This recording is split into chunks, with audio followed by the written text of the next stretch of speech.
Today is a special day for the people of Kanandara village in the northern province of Papua New Guinea. They are welcoming PNG's Conservation and Environment Protection Authority to their village in order to establish a new protected area.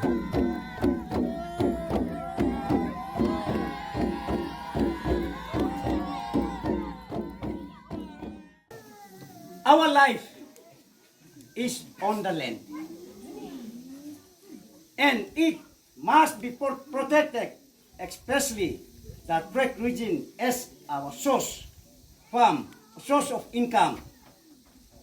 We have the highest cock of dogs, or farm within whatsoever as a source of income and stands to highly benefit from the sustainable livelihood activities. Mr. Sabi, these are all our concerns that we bring through your attention to put on Kanandara into IPZ, and this is our heart. Whoa.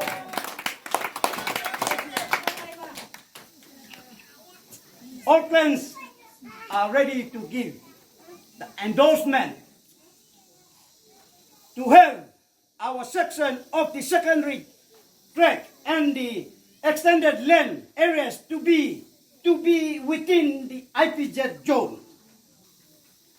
We see the potential of IPZ in terms of preserving our life, our land, our heritage, our culture, our future, and the next generation benefit. With tears, may God bless you all.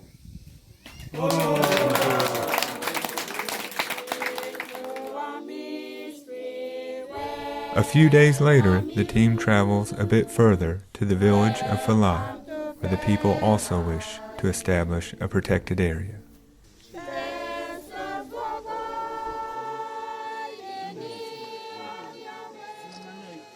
Thank you.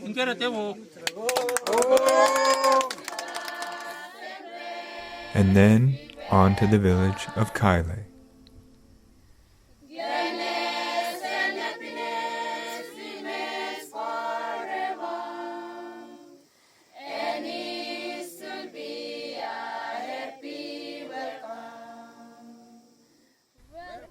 These were the first communities in the Kokoda Track region to protect their environment as a formal protected area. But they would not be the last. In the months that followed, all of the communities banded together to protect Ward 8.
This is a little pool where the legend boy and the legend girl by the name Gala and Mabia.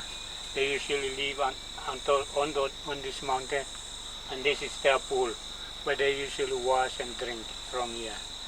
And today it is still existing, and this pool has become a healing pool. It can heal any type of sick. When you drink, you can be healed. Once upon a time, there lived a boy by the name Gala, all alone himself upon this mountain where the head is.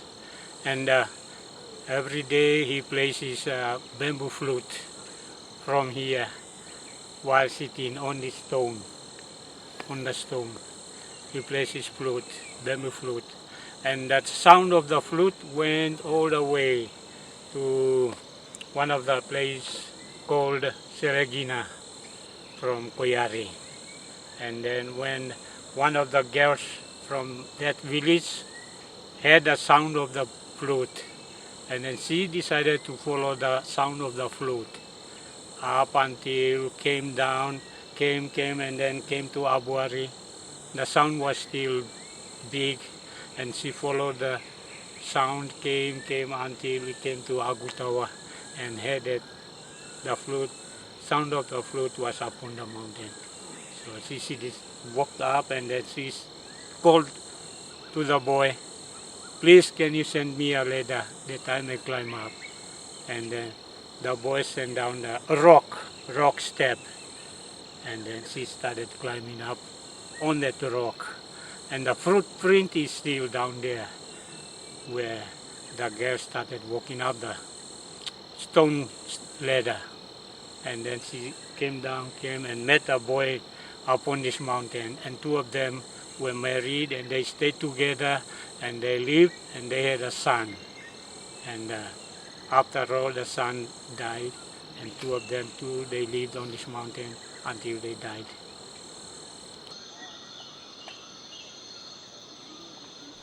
The place called Whitestone, or Aguya in the local language, is a special place. As the story tells, it's a location where people have come together from different communities.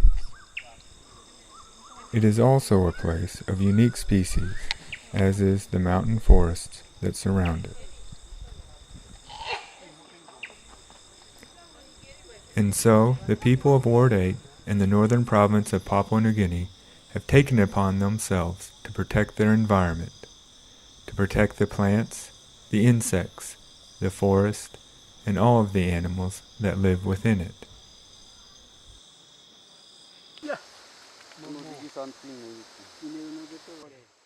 Okay, listen, Pastor. I'm open up.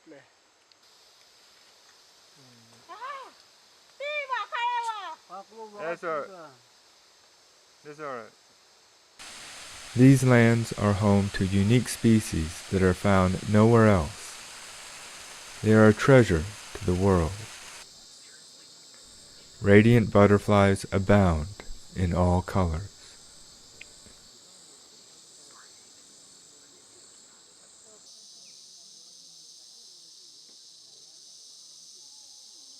The people of Ward 8 also protect their culture and their history. The stories of the land they continue to pass down generation after generation. I have a war military weapons here with me, and this is the gun that they have used before during their war, Second World War in 1942 for their used for their soldiers to fight. And this is also the old rusty cap for our Australian young soldiers to use for during their fight in 1942. And also this is also the water container for them to drink during their 1942 World War. And this is the other side of the Kokoda Trek, opposite to the Kokoda Trek, but today they only use the main trek, but this is the side of the Kokoda Trek. In 1942, during their fight, the first blood was fought down at Kaile village, my village. And 11 soldiers were lost with their commander in Kaile village. So just to tell this little history about the Second World War, to use my side of the Kokoda Trek here. But we can also have some memories to build around the Kokoda Trek, but on the other side too, we should have something, because there's evidence here with me. So we can do something better in this Kokoda Trek side of the Kokoda Trek in war day. The village where they fought is Kaile village, and also Siga village, and also Felai.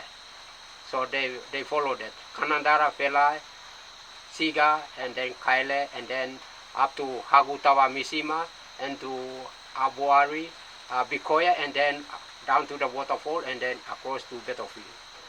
And that is the trek for before they 1942 they used this trek to fight. Thank you.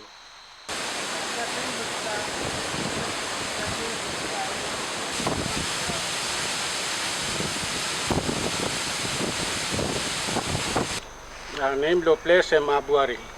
Abuari na Bikoya lo ya. Disla em Bikoya. Disla em Bikoya obeta this whole area and no Japan Australia been come fight lo ya now. Only thing in battlefield upside. Now been fight lo ya go na em hard na go down lo up now. Go down lo waterfall. Sampla go inside lo cave. O been hide lo up now. Next day out now been go same na. O sampla go down lo waterfall rope now go down na. O been go same. Now been meet the friends blow.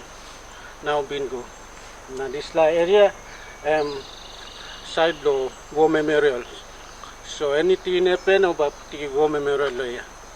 All evidence tap tam lo ya ba go na by me looking. Sampla bullets been stopped ya me collecting na me been put it tam. This bomb knife na bullet me digi mo this area now. This one plus suya me digi grand go na part of suya mixing. Na me bugi mo stop. This Japanese have been come fight here now. Sampla line like come na me cleaning this area now. Setting go na no come na. Me just doing this bomb na. Address na suna me bugi mo stop. To protect their lands, the people of Ward 8 have worked with Papua New Guinea's Conservation and Environment Protection Authority to develop a land use plan. This involves several steps. The first step is to tell the history of the land and the village. What events have changed the land, such as war, floods, droughts, and bushfire.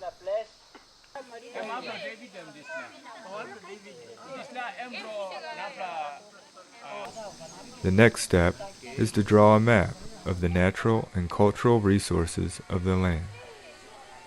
Here, the people of Kaile village draw a map of their land on the ground. Where are the rivers? Where do the different animals live? Where are the sacred sites? Where are the gardens and the hamlets that people depend on? The map is then transferred to a satellite image. The whole village is involved, both men and women, old and young. Everyone decides how the map should look.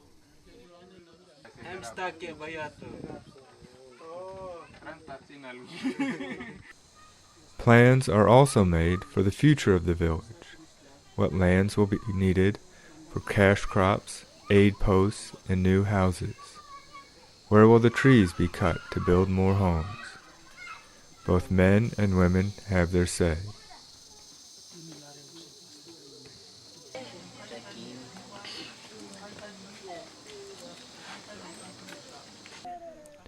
Once the plans are made, a final map is created.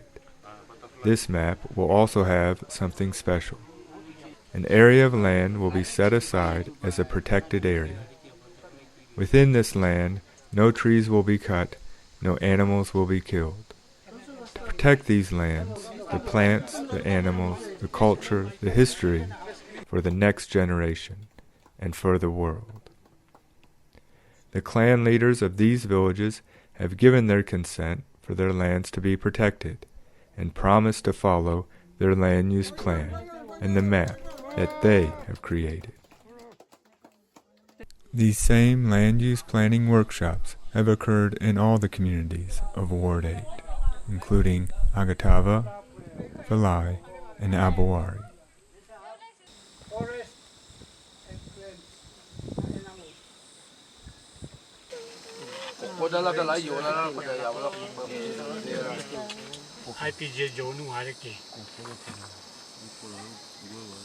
Man Mary, look out the coco block or say coco block.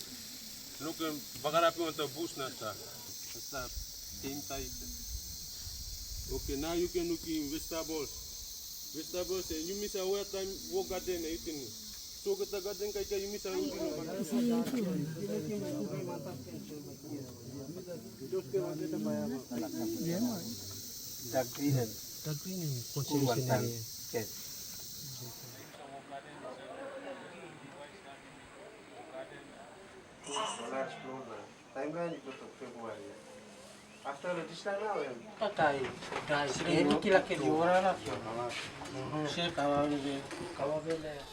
Now that all of the land use plans have been written and all of the consent forms have been signed, Ward 8 has succeeded in protecting their lands. And in so doing, they have ensured that their children will know the same butterflies and insects, animals and plants, and stories that their fathers and mothers have protected for them.